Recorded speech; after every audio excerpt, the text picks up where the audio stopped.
What is the crack, you bunch of silly crying cabbages? First rant of the year. I've been in hibernation mode all winter, but I said I'd come out with a good one to start with. Come out with a bang. You can hear the birds are singing, spring is upon us, summer's on its way. And you can be sure that more rants are on their way as well, with the way 2025 is looking.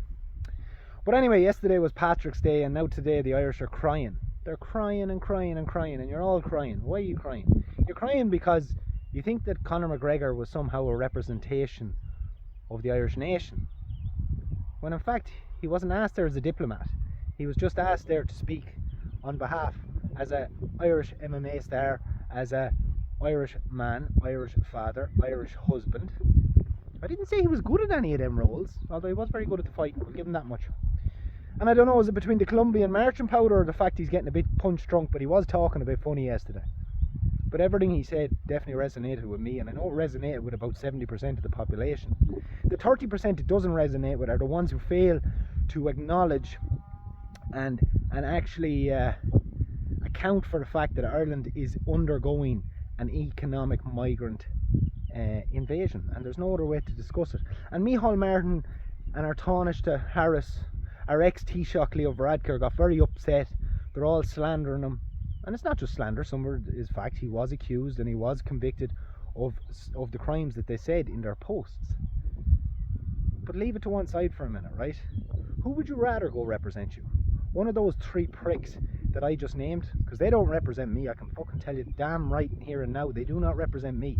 They might represent the pricks who voted for them, whoever you are out there. Any of you, let's call you what you are. See you next Tuesday. A massive cunt who voted for Fine Gael or Fianna Fáil. You're the lowest of the low scum as far as I'm concerned. I actually have less respect for people like you than I would for the likes of Conor McGregor.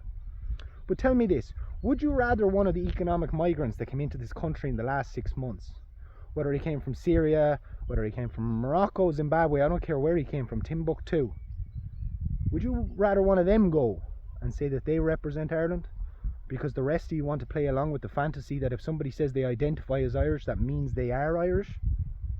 Would you rather that? I wouldn't rather that. As I said, McGregor mightn't be the sharpest tool in the box. He mightn't have the best vocabulary. He mightn't be the most educated or intelligent to explain the crisis that is happening in Ireland. But he said it in his own words, and he said it to the tune that a lot of people understood. The Americans understood it.